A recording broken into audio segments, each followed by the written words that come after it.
flashing red and blue lights in my rearview mirror made my heart sink into my stomach, but not for the reason you'd think. It wasn't fear of a ticket or worry about being late to work. It was because I recognized the patrol car and I knew exactly who was behind the wheel. Officer Vanessa Mitchell had been pulling me over once a week for the past month, and each time, her questions had nothing to do with traffic violations and everything to do with my relationship status. This morning, as I sat in my idling Honda on a quiet street in Portland, Oregon, watching her approach my window with that same confident smile, I realized something had to change. I was tired of running from the truth, tired of pretending, and tired of protecting someone who had never really been there at all. If you believe in the power of honesty, in standing up for yourself, and in the courage it takes to walk away from what's comfortable into what's real, please hit that like button, leave a comment below, share this story with someone who needs to hear it, and subscribe to our channel. Your support means everything. Vanessa tapped on my window and I rolled it down, already feeling the familiar flush creeping up my neck. She was beautiful in that effortless way that made you forget she carried a badge and a gun. Her blonde hair was pulled back in a neat ponytail, and her green eyes sparkled with something between amusement and genuine interest. "Good morning, Ryan," she said, leaning slightly against my car. "Do you know why I pulled you over today?" I wanted to say, because you do this every Thursday, but instead I just shook my head. "Your left brake light is out," she continued, though we both knew she hadn't been behind me long enough to notice. "But more importantly, I need to ask you something, and I need you to be honest with me."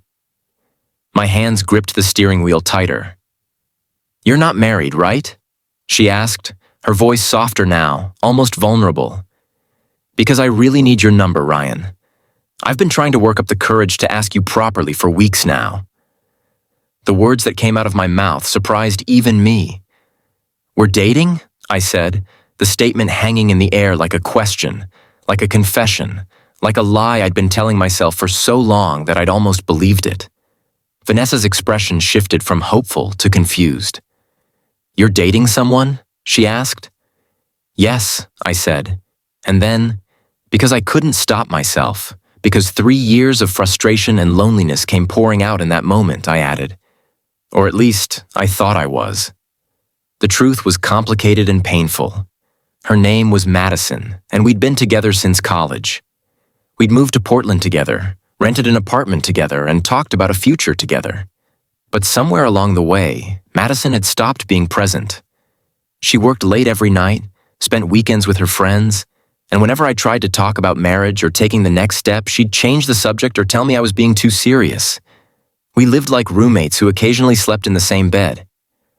I couldn't remember the last time she'd looked at me the way Vanessa was looking at me right now, like I mattered, like I was worth pursuing.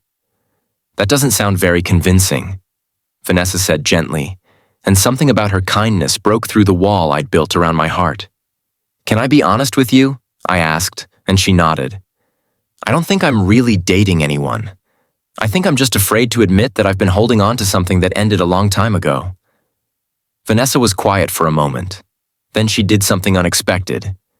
She walked around to the passenger side of my car and opened the door. "Mind if I sit for a minute?" she asked. "I'm technically on duty, but I think this conversation is more important than patrol right now." We sat there in my car, parked on Maple Street with the morning sun filtering through the trees, and I told her everything. I told her about Madison's distance, about the separate lives we'd been living, about how I'd convinced myself that this was just what long-term relationships looked like. I told her about the loneliness I felt even when Madison was in the same room, about the birthday she'd forgotten last month, about the vacation we were supposed to take that she'd canceled because of work for the 3rd time. Vanessa listened without judgment, and when I finished, she said something that changed everything. "Ryan, you deserve someone who doesn't make you question whether you're actually in a relationship. You deserve someone who shows up, who makes time, who looks at you like you're the best part of their day." Her words hit me like a wave, washing away years of excuses and denial. "My parents stayed in an unhappy marriage for 20 years, she continued. "And when they finally divorced, my dad told me that the saddest part wasn't the ending. It was all the time he'd wasted trying to fix something that couldn't be fixed. All the chances at real happiness he'd passed up because he was too afraid to let go.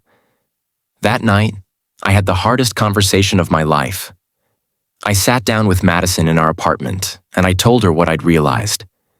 She didn't cry or get angry. Instead, she looked almost relieved. "I've been feeling the same way," she admitted. "I just didn't know how to say it." We ended things with more honesty than we'd shared in years, and while it hurt, it also felt like breathing after being underwater for too long. If this story has touched your heart, if you've ever had to make the difficult choice to walk away from something comfortable into something uncertain, please show your support by liking this video, leaving a comment about your own experiences with difficult relationships or finding the courage to start over, and sharing this story with someone who might need to hear it today. Before we reach the end, I have a special request. Please comment below with the word courage if you believe that sometimes the bravest thing you can do is admit when something isn't working and choose yourself. 2 weeks later, I called Vanessa. We met for coffee at a small cafe downtown, and for the first time in years, I felt present in a conversation. She told me about her dreams of becoming a detective, about her rescue dog named Copper, about her love for hiking in the Columbia River Gorge. I told her about my passion for photography, about the travel blog I'd always wanted to start, about the person I'd lost sight of while trying to be someone Madison needed. Our coffee turned into dinner, and dinner turned into a walk through the city as the streetlights came on. At the end of the evening, standing outside her car, Vanessa smiled at me and said, "So, about that number I asked for?" I didn't hesitate this time. I gave it to her, and as I watched her drive away, I realized something profound. Sometimes the people who pull us over, who stop us in our tracks and make us question the direction we're heading, are exactly the people we need to meet. Sometimes getting lost is the only way to find where you truly belong. And sometimes, the bravest thing you can say isn't "we're dating." It's "we're not." And that's okay, because I'm finally ready for something real.